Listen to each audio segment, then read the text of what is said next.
about Justin Verlander. He's going to make his Astros debut on Tuesday against the Mariners. You know, Danny, we always like to break down the Astros. Dallas Keuchel had a solid start tonight. What type of impact do you think Verlander will have on this rotation? Well, I'm drinking the Kool-Aid again, right there with you on the Astros. I know the past 2 or 3 years we've had our debates about the Astros and their weaknesses being in the bullpen. Well, I don't care what their bullpen is right now. When you can add a guy like Justin Verlander to this rotation, not only does it make them that much better as a starting rotation, because Dallas Keuchel has been struggling. Lance McCullers isn't even back yet. So you get this guy who's already been in a World Series before, and he's an former MVP. He doesn't feel the pressure of being in the playoffs, so I think that's huge. But what it does for the morale of the rest of that team in that clubhouse. I mean, I talked to Jeff Blum, who is an analyst for the Houston Astros the other day, and he was saying like just the aura around this clubhouse now, just getting Justin Verlander.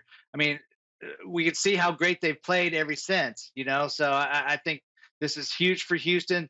I think that Sports Illustrated article that came out a few years ago about 2017, great chance for that to happen.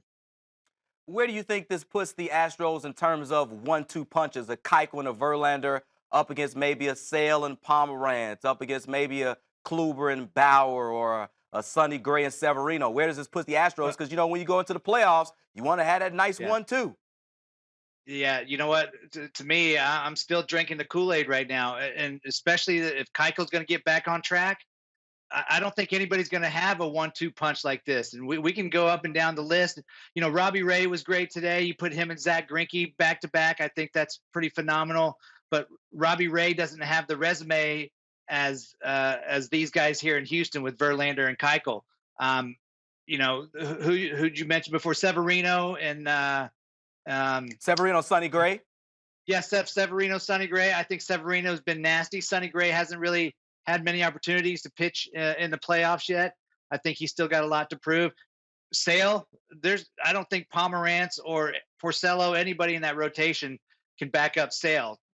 So to me, I mean, it's easy for me to say now because this is the hot team that's going into the playoffs. But Verlander and Keuchel, lefty righty matchup. This is kind of like, it reminds me of the Kershaw Greinke, a couple years ago. Okay. Hopefully they have better success in the playoffs, but that's the kind of feeling you get. Certainly you would have to put Strasburg and Max Scherzer in that mix as well, in terms of 1-2 punches.